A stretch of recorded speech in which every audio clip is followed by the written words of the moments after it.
Ating mga cellphone, to the rescue ang ating mga charger. Pero para sa mag-live-in partner sa East Rembo, Makati, charger ang nagdulot sa kanila ng kapahamakan. Pero ang mga investigador may mas malaking pasabog na natuklasan.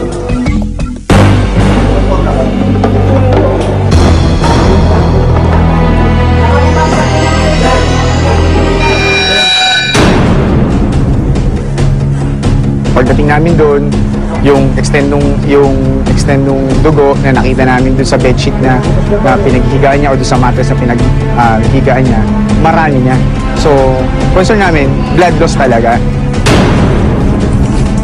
Going siya sa shock.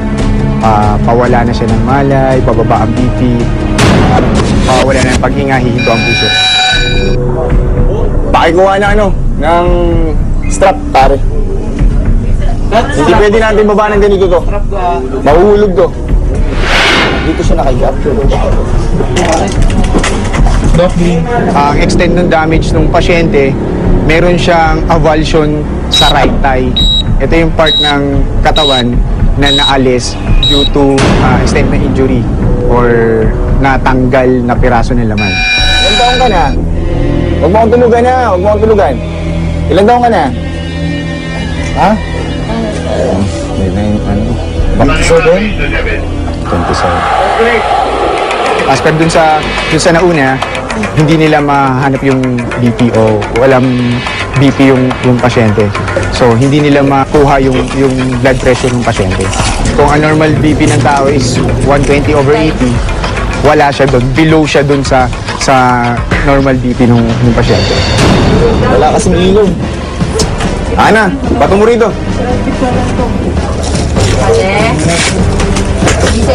Oo. Huwag mo kaming tulugan.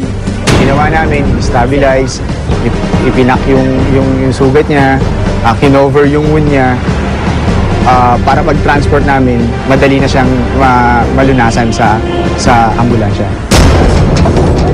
Nakikitang problema kasi doon, yung lugar madilim, at yung pagbaba, makikita din yung espasyo pababa ng bahay. Paalalayan na ng ilaw yan. Paalalayan.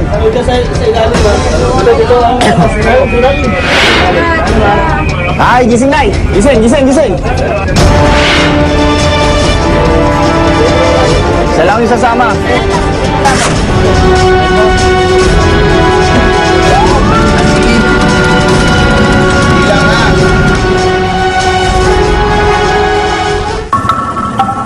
Kung isa ka doon sa pasyente na nag-suffer ng blast injury, so alamin mo muna kung saan yung, syempre, andun yung panic, be calm, hanapin mo kung saan part ka na nagkaroon ng injury.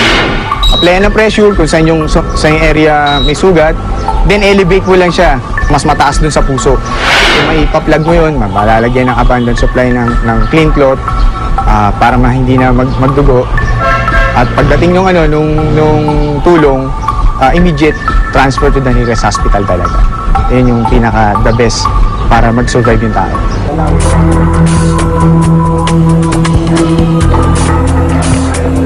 Yung sinasabing charger, haka-haka lang yun ng mga taong nagbigay ng report na yan. Kasi pagka charger ang sinasabing sumabog, gagawa ng apo yun. Ang magiging sanino ay sunog. At sa resulta nga ng pag-iimbestiga namin, granada nga. Kasi nakakuha kami ng mga metallic fragments, sharpnel, saka safety level. Pero hindi natin inaalis yung posibilidad kami naghagis nung kung may makuha tayong mga ebidensya or mga witnesses, then totoo natin ang pansin natin doon.